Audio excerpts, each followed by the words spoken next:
the artwork here. Thanks, man. Mike Tyson, Jeff Glover, Andy Lazarit, Was this Horace Artie? Gracie, Scott Son. Did Artie draw this? Who? Artie? One of Art. No. It's one of friends, Robert's T. He's like he's a great, amazing artist. Okay. So he just Cool. came and did it, Yeah. on one like in a week. Mm. We had some of the paintings. Nice. So after I think months, my people talked to your people, and we finally made a date. And here we are Sunday morning, making it happen, doing the podcast. Congratulating you on your black belt after did the 10th planet, the no gi, Absolutely. for many years. Then you wanted to, well, you're connected with you've always been kind of connected with me and legacy and everything over all these years, and got promoted this last year in the gi as well. Yeah. Both sides, gi and no gi. And yeah, man, it's a pleasure, man. What does the Bernardo Freire say? An honor, huge honor. Huge honor for me. You already know. I mean, it's an interesting journey to get here. Definitely.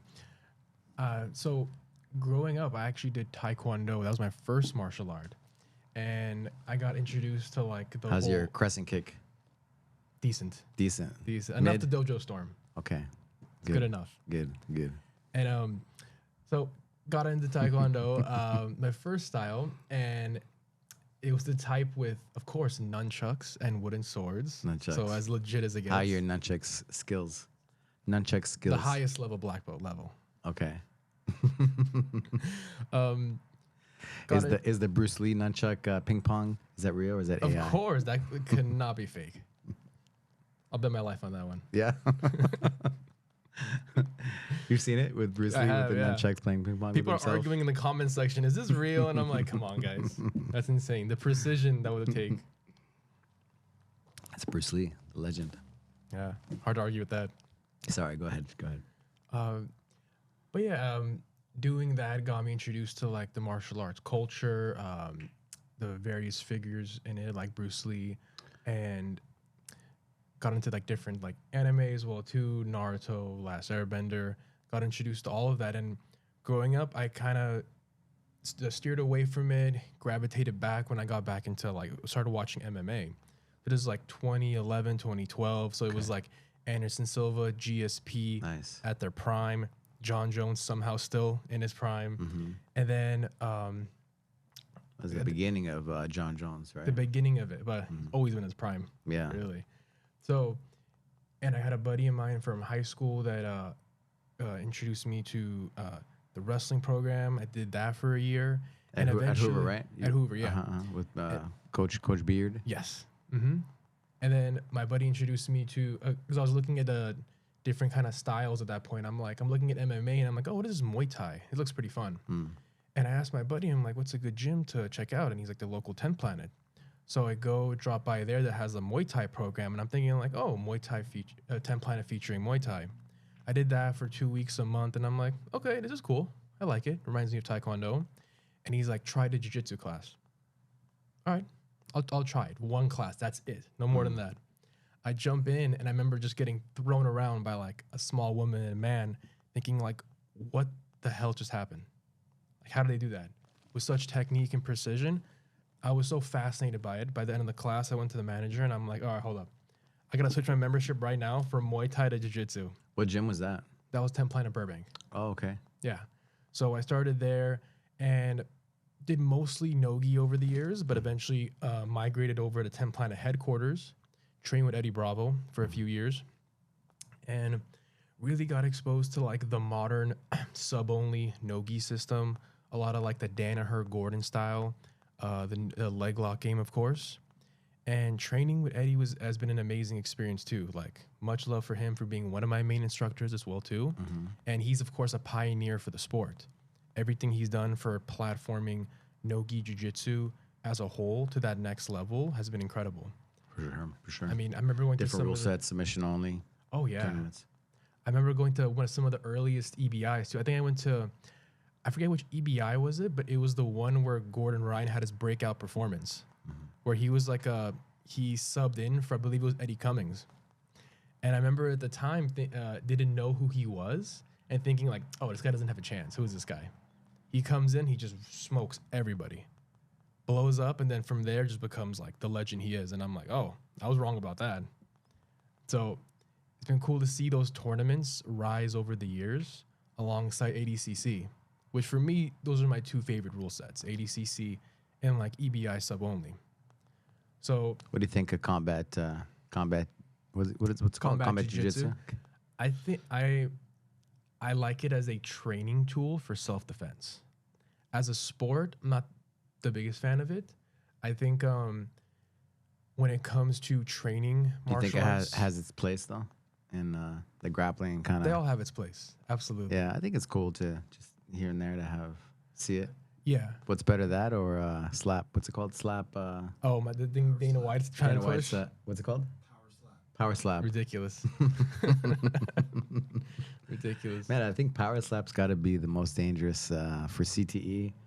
Absolutely. It's like out of all the MMA, the boxing, and everything else, right? Because you're just straight up holding yourself in a place, and a guy's like, slapping. I don't understand the with appeal chalk, to it. right? With chalk. I don't get the appeal to it. It's ridiculous. I mean, it's like a train wreck, right? And it really is. I mean, you can't. I don't know. It's too much. It's too much. It's funny how much the UFC and Dana White. Just because you see like being in the combat, like just the CTE, it's like serious, right? Yeah, and it's cool. I see like it's an avenue for people to keep going and stuff. But yeah, man, it's just how much can you take, right? And yeah, for what? I don't know. Absolutely. I mean, it brings me into the whole like conversation of just rule sets in martial arts, because that's the funny part. It's just like there's even with jiu-jitsu alone, there's so many sub rule sets. Yeah. And you zoom out into other martial arts. Yeah. And then it becomes the whole arguments, because like one of my favorite ones is talking about like the points versus the sub only rule set, because I'm a fan of both, but I've noticed in this day and age a lot of people are going exclusively one route or the other, and I think they both. I mean, even gi no gi, right? Oh, with Eddie Bravo was the first person to kind of make it a thing, right? That there's a whole no gi jiu-jitsu, right? Yeah. Avenue.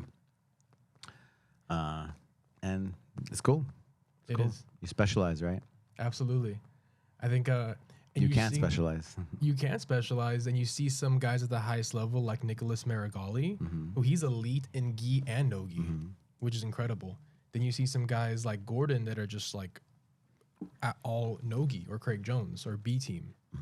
So I feel like that's where the route of the modern grappler is going. You got to choose if you're being a professional competitor, gi or no gi all the way.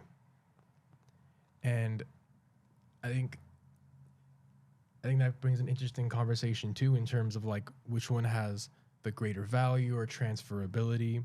And it depends your goal, right? Your intention. Absolutely. Where you want to go. Yeah. What your goal is, right? I think if you're trying to fight MMA, it doesn't make sense to get good at barambolos and gi chokes. You're not really right. I think I agree. I think when you're younger though, it adds like time on the mat, but I don't think it's necessary for sure. But it's time on the mat, and they call like disguised repetition for teaching. Disguised repetition. Yeah, and so like you're doing the same thing and positioning this, that, and it helps you. It makes you more. It's a tool to become more technical and to understand things, to break things down on a deeper level. So I think it gives you a sense of depth, of technique. I think it's a tool for that. And like even from like my daughter, just because she's wrestling and doing this pretty much just no gi, but I think she has a depth of understanding of things, more. A special sense of that because of the kimono and the gi.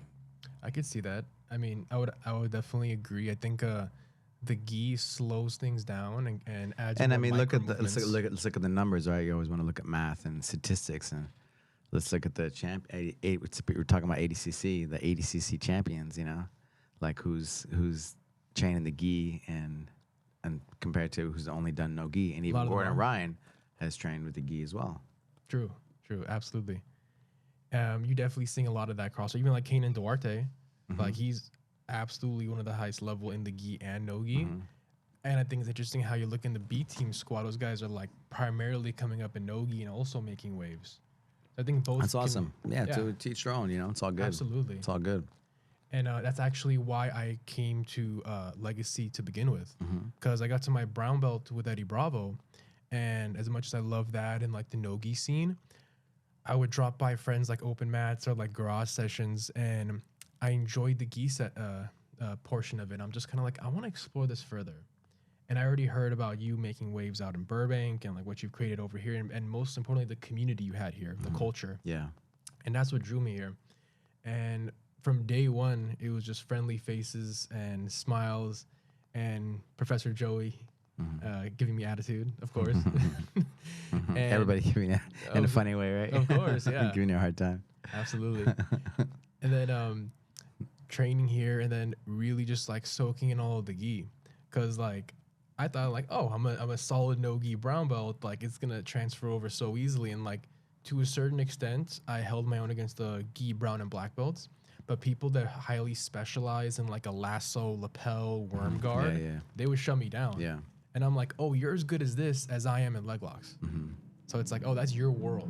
So I had to like really spend like a solid 2 years here learning how to strip the grips and defend and negate their style, and to really get to a point where even now, because I teach the advanced nogi now at Legacy Burbank, and I tell my students, I'm like, my entire gi game at this point is my nogi game. My top finishes in the gi is just arm bars, RNCs, straight ankles, knee bars, all things I do in nogi. The few times I touch the gi is actually for a bow and arrow. And not to say I'm not constantly adding tools, but I think there's so much transferability. Because I'm like, nogi is just body mechanics. And then gi is just like the fabric manipulation on top of that. Gripping, right? Yeah, absolutely. Yeah, cool. Yeah, it's awesome, man. I think we're talking about intention. You know, what's the biggest thing? Let me ask you this: what's the biggest thing you think that jiu-jitsu can do for someone? The greatest benefit. What is the greatest benefit of jiu-jitsu in someone's life? I think that's relative to the individual. And one thing I'd put out there is I always tell people like I big love the picture for sport. their life. Yeah, I always tell people like, look, the sport of jiu-jitsu is amazing, but the community and the culture is everything. To be in a room of really, it's self-development at its core. It's exercise, it's discipline, it's building friendships and the community of it. I think that's healthy. We're social creatures by nature, and we're meant to have tribe. And that's something that's lost in modern society that I feel like jiu-jitsu gyms offer. It's that sense of tribe, that connection. So seeing that, that's amazing. That, the connection, the exercise, the problem solving aspect to it too. Because one thing if you're just running mindlessly on a treadmill for an hour, it's a different thing when it's like human chess.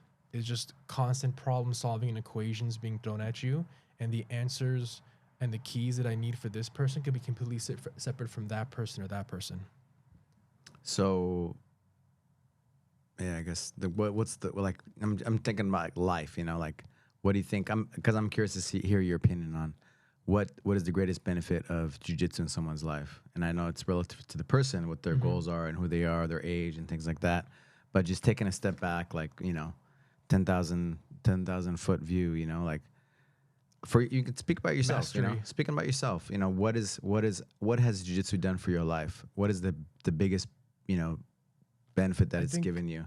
What comes to mind right now is just the art of mastery, is knowing that regardless of where you are entering a new skill,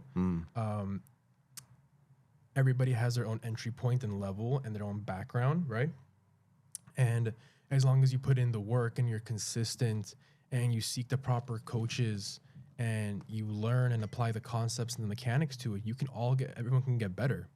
Everybody's version of, let's say, a black belt in, let's just say, guitar or surfing or whatever, it might look different, but we can all get better. Okay, so I guess I'll ask you from the heart, more less brain, but heart. Okay. What do you think the greatest benefit of what has jiu-jitsu done for you? The greatest benefit? The friendship. Absolutely. I've met some of the greatest, coolest, most down-to-earth, loving people in my life through jiu-jitsu. I still cherish these friendships many years later, and that's the core of it. That's what makes it all worthwhile. Put yourself in, like, say, let's add 20 years to your life because you're still a young man. Let's add 20 years to your life, or even 30. Okay. What do you think that would look like? That same question for you. The friendships and memories, more so than the techniques or the competitive accomplishments or the belts. It's the friends that I've made and the memories we've created, the experiences we've shared together all these years later. Yeah, it's awesome. Yeah, I'm like, we have the Hoist Gracie like doll and picture behind me, right? That's cool. That's Some cool. vintage action figures. Yeah. Leonidas gave it to me. Sakuraba. Just had it. Sakuraba, yeah. Hicks and Nice. Gracie. But I asked him that same question, right? And it's cool to hear like a legend or like a, his whole life, right? And on the mat. And he's like, it's the relationships. Yeah. And these old school like coral belts and, like OG original guys, right? Say that it's about the relationships. And that's all we have, at the end. And yeah, I think for me, I think like I say relationships too, but I think just the lifestyle, right? That Jiu-Jitsu gives you. And I think we were speaking just about all the different, ways, avenues, right? But I think, just my opinion, right? But I think just having all these different things like gi, no gi, even MMA, maybe I'll skip the slap box, or whatever it's called, slap, what's it called? Slap, Whatever it's called. whatever, slap something. Anyway, just having all these different avenues, even combat jiu-jitsu is cool, if you don't want to fight MMA or whatever, it's cool. And I think the main thing is to keep moving and to keep learning and to keep trying, and then within that, like these relationships and lifestyle things happen, right? And you live a healthy lifestyle and a happy lifestyle. Yeah. And that's, I think, at the end for me, like that's what I want. And I think that's what I want for all my friends and my brothers and sisters on the mat, my kids. Absolutely. I mean, I think it's the core of a healthy lifestyle too, right? Friendships and the exercise. And when you combine that together and you create a community and culture around that, around uplifting one another and bringing out the best in each other and seeing that in one another, it's beautiful. Yeah.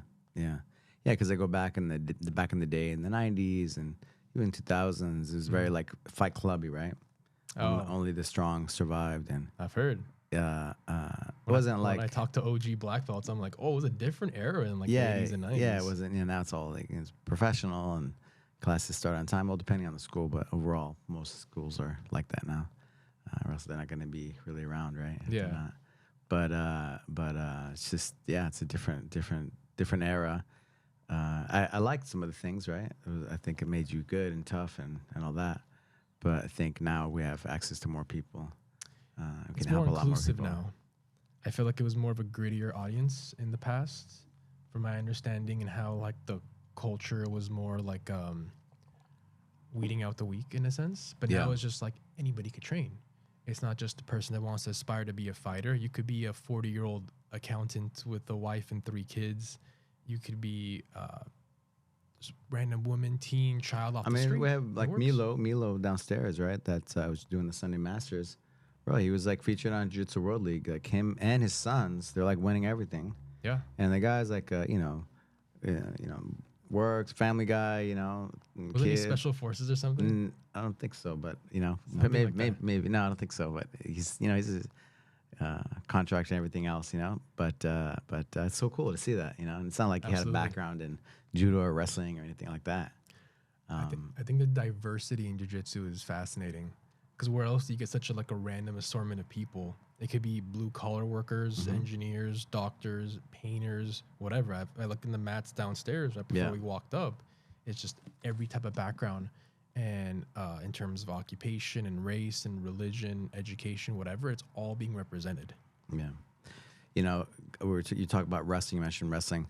You wrestled for a year, your senior year at Hoover? Yeah. How was the wrestling back then, the wrestling program at Hoover? How many matches did you have for the season? I don't even remember how many matches. Probably like a dozen or so. I was like decent at it. So you didn't have just one, like the duels. You had like some tournaments and stuff too? Yeah. Okay. I had some it was my first actually experience in competing too. Okay. Because before that I never competed in the sport.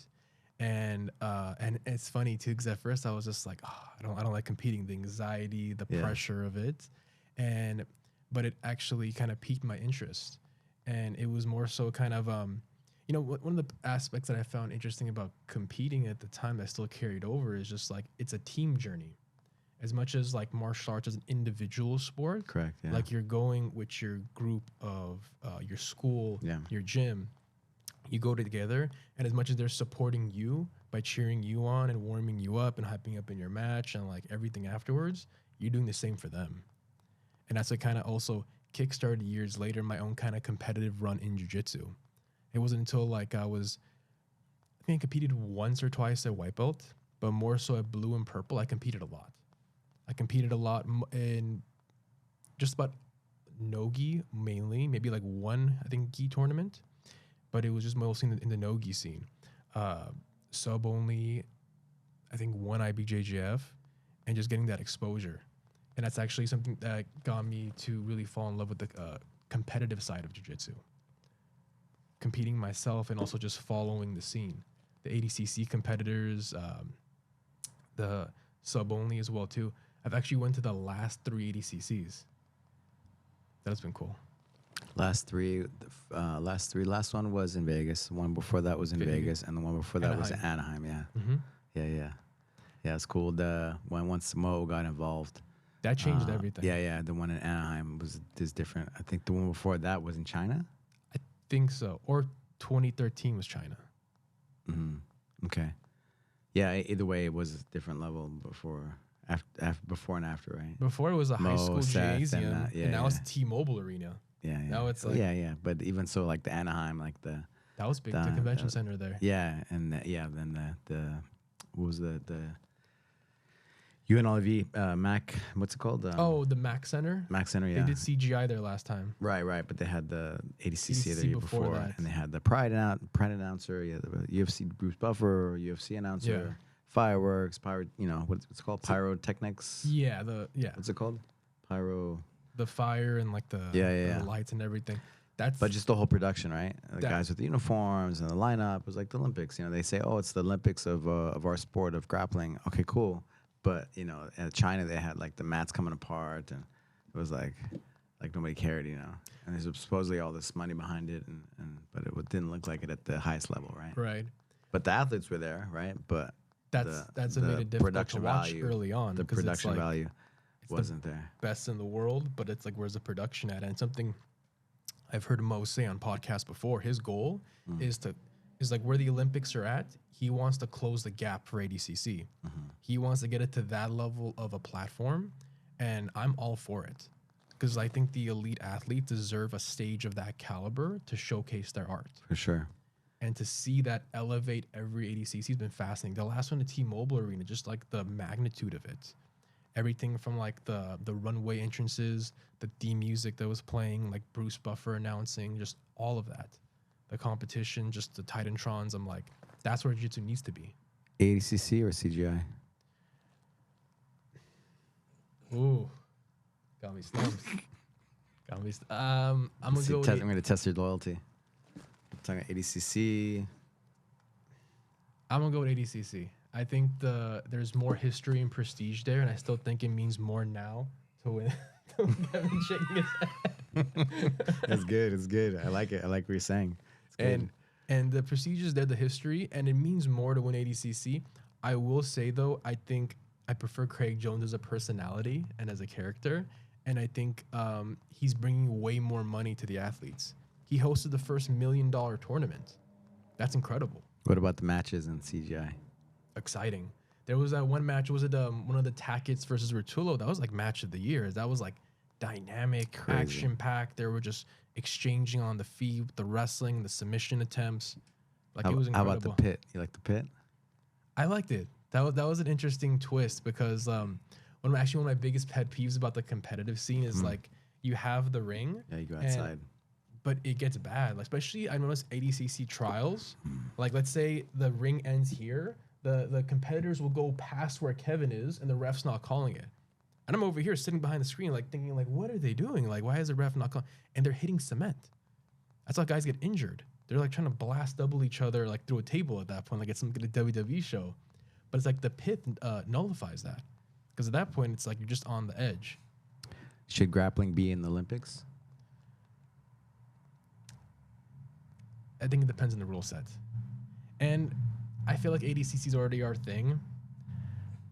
That's gonna Should it be in the Olympics though? Sure. Yes. Why? I think all the top sports are at the Olympics, so it only makes sense. And I can only see it being kind of like a mess with like just because the rule set argument's going to be a whole thing of its own. Should it be gi? Should it be no gi? Should it be ADCC? What should it be? CGI? If it was going to the Olympics? So in my opinion, if I were to choose, I would prefer like a hybrid rule set where it's points in regulation and only EBIOT if EBIOT? overtime. Okay. Like how Eddie does it with like the EBI. Gotcha. Yeah, the Eddie spider web Invitational. or the back. Mm-hmm. I think that should only be reserved if It's a tie. If it's a tie. But if it's clearly one-sided like domination, give it to the guy that won, obviously.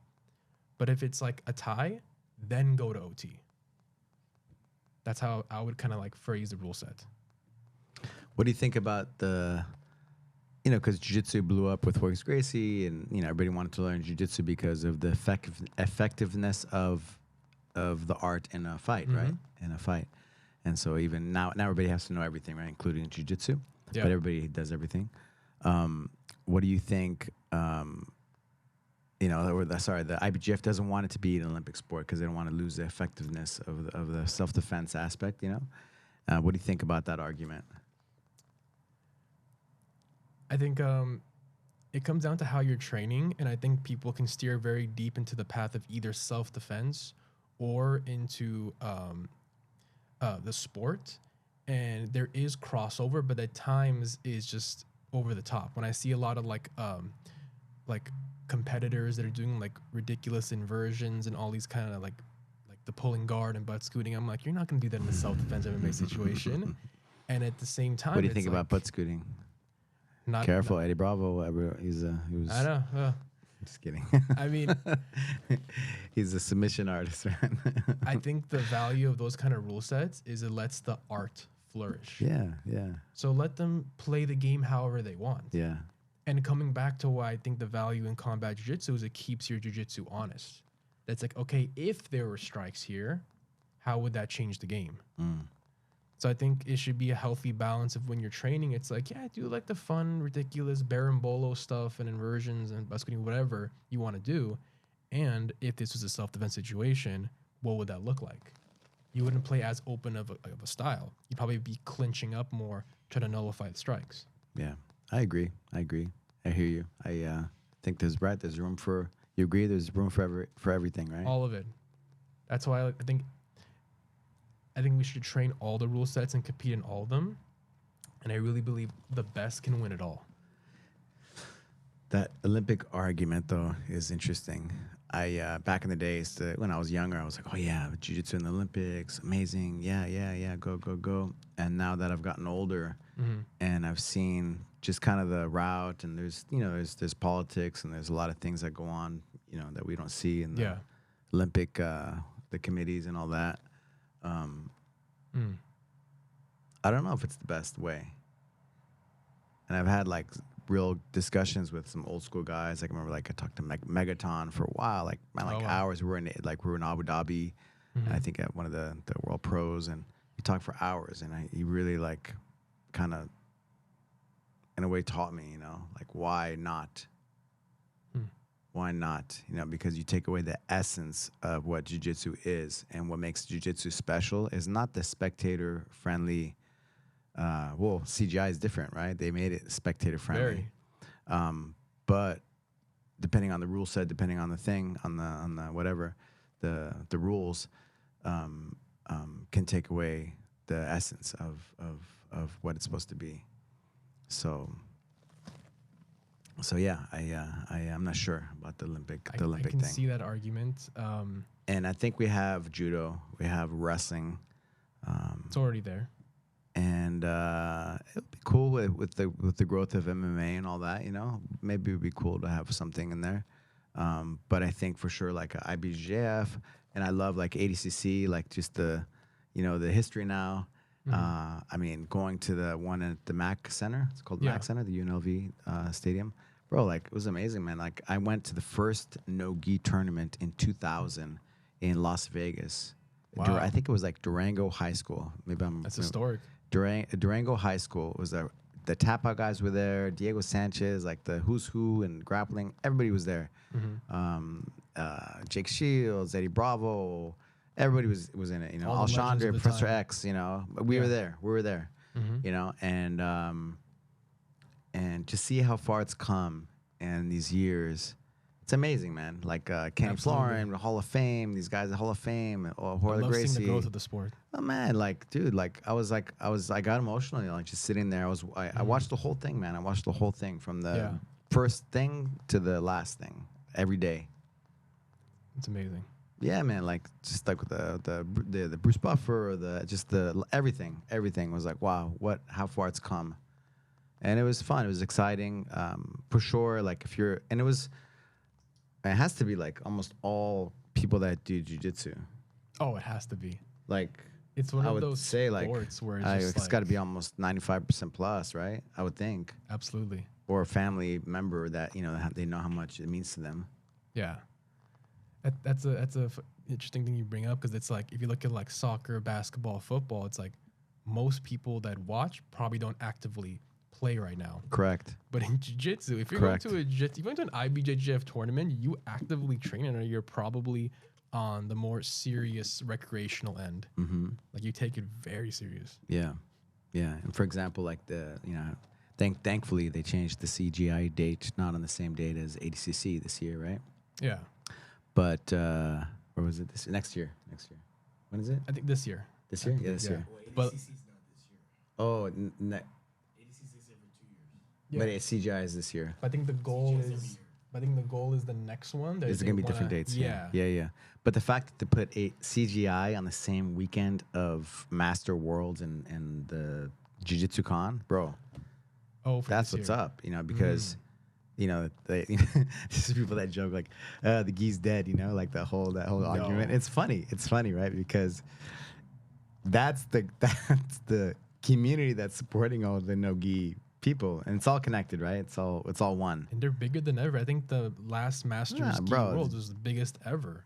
Yeah, I think and I love that there's a whole like 10th Planet and no gi. That's all they do. That's great, you know. Yeah. But I think for me, the real jiu-jitsu is like knowing everything, like you're doing. Yeah. And there's a reason why you wanted to put the gi on too and Be well-rounded. Yeah, understand jiu-jitsu. Like you're not gonna know jiu-jitsu if there's a gi. Yeah. Right. If somebody grabs you, if you have a jacket on and they grab you, all of a sudden you can't do. You got to know the full nothing. game. And I think even like we have striking, right? And so just even knowing how to throw punches and kicks, you know, Absolutely.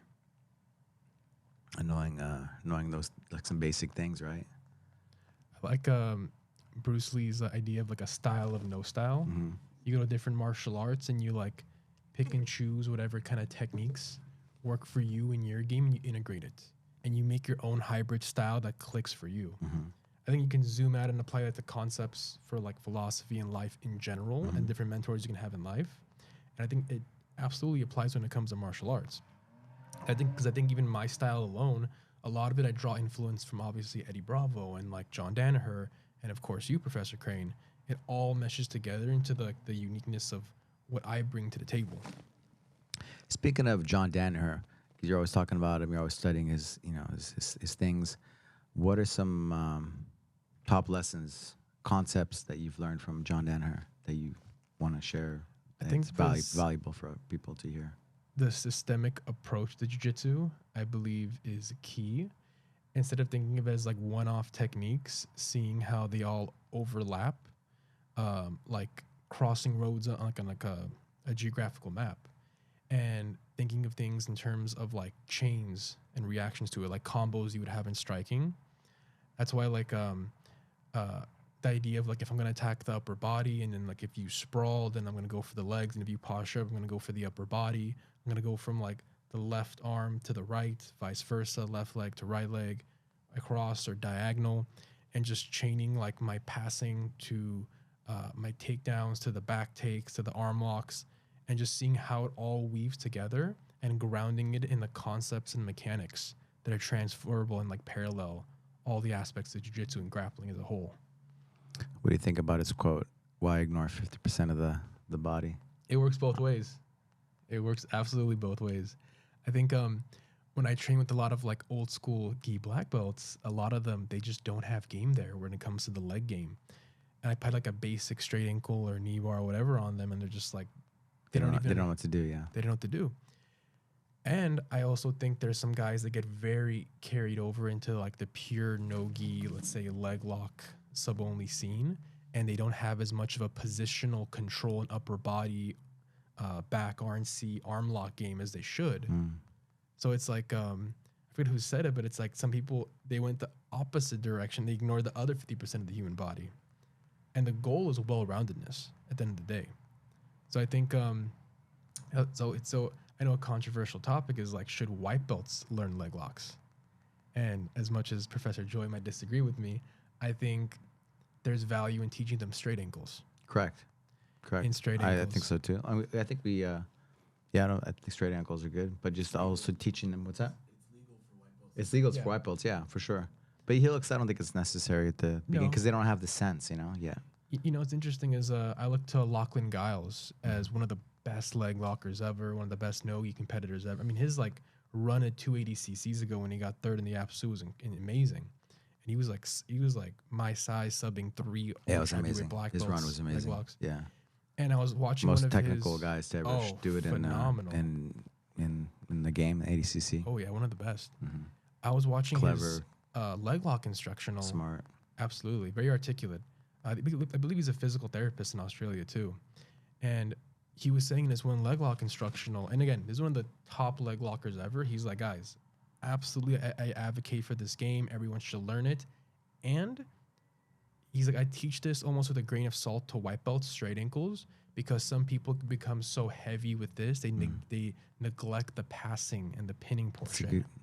It's a good point. And that's coming from one of the best leg lockers. So it's like, yeah, work leg locks and pins and upper body subs. You've had a heavy influence from John Danaher, right? Yes. Over these years, you're always talking about, Him and Eddie Bravo. Yeah. So have you ever gone to train with John? I did. That was a seminar in 2019, I believe. Here in LA? Yeah. Okay. Yeah, But not you haven't gone. LA. Okay, you haven't gone to. Not yet. Okay. Just curious. One day. Who are some of your favorite leg lockers? I think Craig Jones absolutely stands out. Lachlan Giles is one of the best. I mean, some of the top 10 planet guys too. Did you train with Nicky Rod when he came to Legacy? I missed that day, unfortunately. I know. You gotta stay up with the gram, I do. You guys posted it the last second, and I Dude, you gotta missed drop it. everything. You gotta come. Literally. Dude, Kevin Drop trained with them. everything. Everybody's training with Even Nicky Kevin trained Rod. with them. Oh my god. Did the cold plunge? You could hang out with them. I saw the cold plunge video. Yeah. So Craig Jones. Who else? Definitely Lachlan Giles. Some of the top Over 10 the PJ It doesn't have to be Barch, right now, Junior but Martinez. okay. There's some of the top guys. Nathan Orchard. I think they have phenomenal leg lock games, and I just love seeing it like weaved in with the guard game and also like the passing portion as well too. Imanari. The technique of the person. Just technique. For now. That's a perfect example of fun sport jiu-jitsu. Imanari. Yeah, the Minari roll. I know some people have hit it in What about competition. some of the Japanese leg lockers? They're old school leg lock, like Shinya Oki, Sakuraba. yeah. I think they're legends of the game that absolutely made waves, especially in the Japanese scene, like Pride, and definitely are pioneers for what they did. Do you think you could take Imanari if you went against him? 1FC, they called you up right now. I'm guessing probably not. I would not bet the house. No, No. he knows more than you. Maybe if you give me a training camp, right? I trained with Imanari. How was that? It was good. I went to it was called. I was friends with Rio Shonen, and he was connected with like it was called Deep Gym, and then Aoki was there. Imanari, I trained with Aoki. Oh, With wow. I trained with Imanari, and you know I spent a lot of time on leg locks and stuff. You know, just studying and doing it, and I felt really good. Nobody he couldn't get me in leg locks and stuff. Oh, It just felt wow. really good. Yeah. Nice. Um, What year was that? 2000. I was fighting, so 2000, maybe like 8, 9, something like that. Okay. So how many years ago was that? That was like 15 years ago. Wow. It That was a he while was on ago. the up, yeah. Aoki was there. He was on the top of his game. But all the best guys were there, and they're all in the same room, mixing it up, you know. Nice. And they're still competing too. Yeah, yeah, yeah. I think that's the interesting part of jiu-jitsu or like even MMA going into submission grappling is like if you're an NBA player, once you hit your 40s, you're not competing anymore. Your 50s, you're not competing anymore. But like in jiu-jitsu, like you have like the Masters League. So you could have it balanced it out. It makes What's it his, fair. man, Super fights too. what's his name that made it to the finals with Mika Galvao? This last ADCC Made it to the finals. with Mika Galvao. He's like 40, something like that. Oh, Wagner Rocha. Back in Russia. Yeah. Him and Lovato actually made it to the finals this past ADCC, which is like incredible being more seasoned grapplers to hang with all the young What do you guns. think happened with his? Because he had like some kind of heart issue, right? After that. That was After like a month ago or something. something like that, a few months ago. I heard about it. I didn't read into the details. Okay. I think Because he was like jacked in the match, right? You could see. I don't know. PEDs, the Açai. Acai. Yeah. Is it that's an acai? the pharmaceutical Açai. Fruits and vegetables. Yeah. As Hanato Laranja would say. Okay. I think definitely PEDs are an issue in professional grappling, and it's catching up with some people. Because I see some of these competitors, I'm like, you're 40 and you're more explosive and well conditioned than some of these 20-year-olds Yeah. at the highest level. That's I don't know. It could be just hard work and acai. Acai. Speaking of acai, how's the acai here at Acai Jungle Cafe? It's some of the best I've had. You know it. Where else have you had acai? Have you been to Brazil? I have not yet. I've been to like some local like acai like Kevin's going to stores. Brazil. Is he? World traveler, man. Thanks for the He's not invite, messing bro. around. He Let's makes go. it happen. He makes it happen. When is it? All right, we're He going. makes it happen. He makes it happen. Yeah, Finds solutions. Makes He it does. happen. Pulls the trigger. with no money, bro. Just winging it. Whatever it takes. Yeah, committed. Just got to do it, you know. You get that authentic acai. Got to out there. believe, you know. Got to believe and just do it. Absolutely. Japan, Brazil, Europe, whatever. And I'm curious to ask Burbank. you about Burbank. I'm curious to ask you about it, Professor Crane, because like to see the empire you've built in martial arts, it all started with the small gym here in Burbank and just flourished over the years. Like, how much do you feel like your own like belief and confidence and faith played a role in that? Confidence. Confidence comes from, right, that Scott-san had this saying, you know, confidence comes from experience, but you have to have courage to do it, you know. So first comes courage, and then you do it, and then with success, you start to believe more. But I think I definitely have a sense of just natural confidence, like not natural belief, Yeah. you know, myself and in others. In I'm on others. in others. Yeah, I believe in myself and I believe in others, and I think it's in my genes. You know, I think I was like born like that. You know, Just built different. just I don't know. It's a feeling. You know, Yeah. like the Albert Einstein says, you can either choose that the universe is with you or against you, and I definitely It's choose rigged in that your favor. it's with me. Yeah. Absolutely. So, you know, and I believe in jiu-jitsu as a way of life. I believe in jiu-jitsu as the amazing tool it is for human development, for us to reach our human potential. Tag fit as well, and combined, because I want people to do jiu-jitsu till the end, but they need tag fit in there as well. And then I love striking as well, the right way. I love our bang Muay Thai. I love, you know, the way we have our just our training. You know, it's very everything smart. here, really. Yeah, yeah, and also of course recovery things with the tactical elements, of Yeah. moving things, and but also like even like you know, 'cause sometimes you need help with like a therapist or something too. Yeah, So I think between all those things, like you're covered, you know, for absolutely. your human potential of lifestyle. And of course, we got the cafe and the food and healthy food and just good company. Yeah. So I don't know. I just followed my heart and just I don't know, man. Just believe in people, help people, be their best. You know, help others. Outward focused. Just yeah, help others and I'm. And then people help me too, you know. I don't know. It's just that good feeling, The that love is positive energy. reciprocated. Yeah, yeah. Like I love coming here, man. I love seeing everybody, like the quirks, the just the realness. Like we're also like you can't be fake here. You just gotta, you know, you gotta be yourself, and we all accept it. Absolutely. And then Kevin composed some funny Some ridiculous shit as always. stories. It's always inside jokes within the gym too. Yeah, your brother, Legacy Gala legend, you know, Oh, of for course. like 2024. Oh yeah, the pictures. Did you hear it? Did you hear about it? He told me. They called the cops. Oh yeah. The security called the cop. What's going on? They looked at the cameras and it was like 2:30 in the morning. He was just knocked out. Yeah, walked out of the bathroom. Was like, where did everybody go? Just passed out. You coming to mean- the next gala or what? Absolutely. Dude. Cannot miss the next one. Dude. We get to party it up. Yeah, man. We get to pour Matt some Serra shots. said he was coming. I was like, Matt I want to Serra's go to the coming? gala. I called him up. He was his friend was here. He's like, oh man, I want to go to the gala because I was like, you should come out and do a workshop or some seminar, and then podcast, whatever. And then he's like, I want to come to that gala. I want to get in that 360, shake my butt, you know, like do the Oh, those shots. Yeah. Tell him to bring Ray Longo and GSP. GSP, right? Yeah, they're different. Guest of honor.